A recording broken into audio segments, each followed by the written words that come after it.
ذوالفقار علی بھٹو غالباً پاکستان کی تاریخ کے ذہین ترین سیاسی رہنما تھے۔ 5 جنوری 1928 کو سندھ کے ایک ارائیں خاندان میں پیدا ہونے والے ذوالفقار علی بھٹو ایک ضدی کیپریکون تھے جو ہر حال میں جیتنا چاہتے تھے۔ بھٹو صاحب کی زندگی کے ابتدائی سال بمبئی کے کیتھیڈرل اور جان کینن اسکول میں گزرے۔ اس وقت ان کے والد ریاست جونا گڑھ کے دیوان تھے۔ پاکستان بننے کے بعد جونا گڑھ کے پاکستان سے الحاق کے اعلان میں بھی سر شاہ نواز بھٹو کا کردار کلیدی تھا۔ اپنے والد شاہ نواز بھٹو ہی کی طرح ذوالفقار علی بھٹو بھی تحریک پاکستان کے پرجوش حامی تھے اور انہوں نے اس تحریک میں ایک نوجوان کارکن کے طور پر حصہ بھی لیا۔ 1943 میں بھٹو صاحب 15 برس کے تھے جب ان کی شادی کر دی گئی۔ خاندانی دباؤ کی وجہ سے انہیں اپنے سے دگنی عمر کی خاتون شیریں امیر بیگم سے بیاہ کرنا پڑا۔ دوسری شادی انہوں نے 1951 میں کی۔ بیگم نصرت بھٹو ایرانی کرد نژاد تھیں۔ وہ 1979 میں بھٹو صاحب کی وفات تک ان کے ساتھ رہیں۔ ان کے یہاں 4 بچوں کی پیدائش ہوئی: شاہ نواز بھٹو، مرتضی بھٹو، بے نظیر بھٹو اور صنم بھٹو۔ برکلے اور آکسفورڈ سے تعلیم حاصل کرنے کے بعد بھٹو صاحب نے لنکنز ان سے بیرسٹر کی ٹریننگ حاصل کی اور پاکستان واپس آ کر صدر اسکندر مرزا کی کابینہ میں بطور وزیر تجارت شامل ہوئے۔ اگرچہ اسکندر مرزا کی حکومت جلد ہی برطرف کر دی گئی تھی، ذوالفقار علی بھٹو ہمیشہ ہی سے commander in chief general Ayub Khan کے منظور نظر تھے۔ اسکندر مرزا کو حکومت سے نکال کر ایوب خان نے خود کو چیف مارشل اور ایڈمنسٹریٹر قرار دیا اور حکومت پر قابض ہو گئے۔ بھٹو صاحب کو پانی و بجلی، مواصلات اور صنعتوں کی وزارتیں دی گئی۔ قدرت اللہ شہاب اپنی شہرۂ آفاق کتاب شہاب نامہ میں لکھتے ہیں کہ ایوب خان بھٹو صاحب کو بہت پسند کرتے تھے اور انہیں کراچی کی پارٹی لائف کا دمکتا ستارہ کہا کرتے تھے۔ جیسے جیسے ایوب خان کا انحصار بھٹو پر بڑھتا چلا گیا، بھٹو صاحب کا ملکی سیاست میں اثر و رسوخ بھی بڑھتا گیا۔ ایوب خان بھٹو پر اتنا اعتماد کرتے تھے کہ 1963 میں انہیں ملک کا وزیر خارجہ بھی بنا دیا۔ بین الاقوامی تعلقات اور سفارت کاری پر عبور نے آگے چل کر بھٹو صاحب کی سیاست میں اہم ترین کردار ادا کیا۔ اس کے ساتھ ساتھ برکلے اور آکسفورڈ میں تعلیم حاصل کرنے کے دوران انہوں نے بائیں بازو کی سیاست میں جو دلچسپی لینا شروع کی تھی، اس نے ان کو کسی حد تک سوشلزم کے قریب کر دیا تھا اور انہی کی کاوشوں سے پاکستان اور عوامی جمہوریہ چین کے درمیان گہرے دوستانہ تعلقات کا آغاز ہوا۔ چین نے اس سے صرف 1 برس قبل بھارت کو جنگ میں شکست دی تھی اور اس جنگ نے بھٹو اور ایوب خان کو یقین دلا دیا تھا کہ بھارت کے ساتھ مشترکہ دفاعی اتحاد کے معاہدے پر مزید وقت ضائع کرنے کا کوئی فائدہ نہیں اور پاکستان کو اب چین کی طرف دوستی کا ہاتھ بڑھانا چاہیے، جو کہ مستقبل میں امریکی اثر و رسوخ کو کم کرنے میں بھی کام آ سکتا تھا۔ اور 1964 میں سوویت یونین نے بھی چین کے ساتھ نظریاتی اختلافات کی بنا پر تعلقات ختم کر لیے تھے۔ پاکستان نے چین اور امریکہ کو قریب لانے میں اہم کردار ادا کیا اور اس طرح بیجنگ کو بھی اقوام متحدہ کی سلامتی کونسل میں ایک مستقل رکن کی حیثیت مل گئی۔ نہ صرف یہ بلکہ بیجنگ حکومت کو عالمی سطح پر بھی تسلیم کر لیا گیا، جس کے بعد تائیوان میں قائم متوازی حکومت کے اثر و رسوخ کو مکمل طور پر ختم کر دینے میں بھی اسے مدد ملی۔ اگلے ہی برس پاکستان اور بھارت کی جنگ ہو گئی۔ 1965 کی جنگ میں جہاں پاکستان کی نوجوان ریاست نے اپنے سے 5 گنا بڑے دشمن کا ڈٹ کر مقابلہ کیا، وہیں اس جنگ نے ذوالفقار علی بھٹو اور ایوب خان کے درمیان دوریاں بھی پیدا کر دیں۔ 1966 میں پاکستان اور بھارت کے درمیان ہونے والی جنگ بندی کے معاہدے، جو معاہدہ تاشقند کے نام سے جانا جاتا ہے، میں جن شرائط پر معاہدہ کیا گیا وہ پاکستانی عوام کی توقعات کے بالکل برعکس تھیں، کیونکہ انہیں دوران جنگ ہر طرح کا پروپیگنڈا کر کے یہ باور کروایا گیا تھا کہ پاکستان یہ جنگ جیت چکا ہے۔ ایوب خان حکومت اس سیاسی بحران سے دوچار تھی کہ اس موقع پر ذوالفقار علی بھٹو نے بھی معاہدہ تاشقند کے حوالے سے تحفظات کا اظہار کر دیا۔ اس تنقید کے بعد ان دونوں افراد کی راہیں جدا ہو گئیں اور بھٹو نے اپنی سیاسی جماعت پاکستان پیپلز پارٹی کی بنیاد رکھی، جس کے وہ آخری دم تک سربراہ رہے۔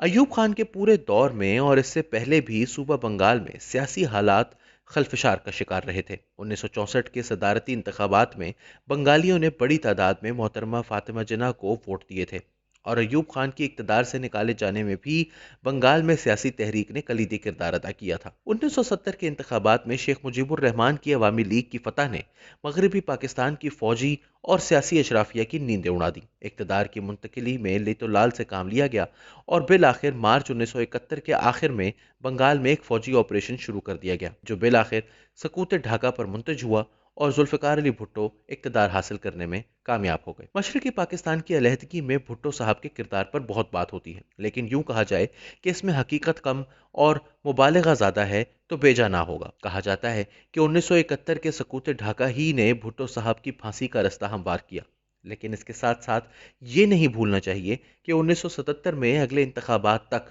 ویسے بھی بھٹو صاحب اپنے تمام قریبی ساتھیوں کو خود سے دور کر کے اپنا سیاسی قلعہ خود اپنے ہاتھوں سے توڑ چکے تھے۔ 4 اپریل 1979 کو ہونے والی ذوالفقار علی بھٹو کی پھانسی غالباً پاکستان کی تاریخ کا المناک ترین واقعہ ہے۔ وہ شخص کہ جس نے اس قوم کو اس وقت اپنے پیروں پر کھڑا کیا جب اسے اپنا کوئی مستقبل نظر نہیں آ رہا تھا، ایک فوجی حکومت کے ہاتھوں پھانسی لگ گیا۔ پر بحث ہو سکتی ہے کہ اس کی وجوہات کیا تھی، اور شاید اس کی بیسیوں توجیحات پیش کی جا سکتی ہوں، لیکن ان میں سے ایک بڑی وجہ صنعت کاروں سے دشمنی مول لینا ہے۔ بنگلہ دیش کی علیحدگی کے بعد جس وقت ذوالفقار علی بھٹو اقتدار میں آئے، تب تک ملکی معیشت کا جنازہ نکل چکا تھا۔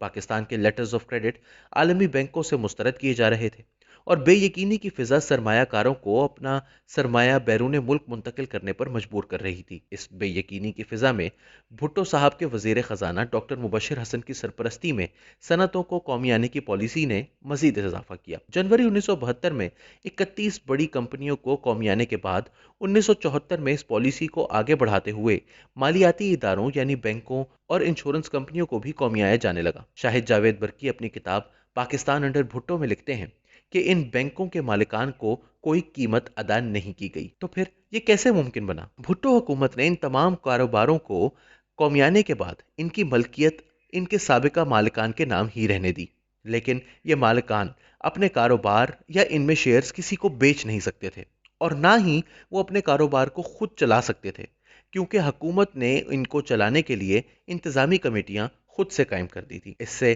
سرمایہ کے ملک سے باہر جانے کے عمل کو تو وقتی طور پر روک دیا گیا اور معیشت کو مزید بگڑنے سے بھی بچا لیا گیا، لیکن ملک کے امراء اور رؤسا کے دلوں میں اس سے بھٹو صاحب کے لیے کوئی ہمدردی نہیں پیدا ہوئی ہوگی۔ یہی وجہ تھی کہ جو ہی 1977 میں جنرل ضیاء نے اقتدار پر قبضہ کیا، یہ سب لوگ بھٹو مخالف کیمپ میں شامل ہو گئے اور فوجی حکومت کے سب سے بڑے اتحادی بن کر سامنے آئے۔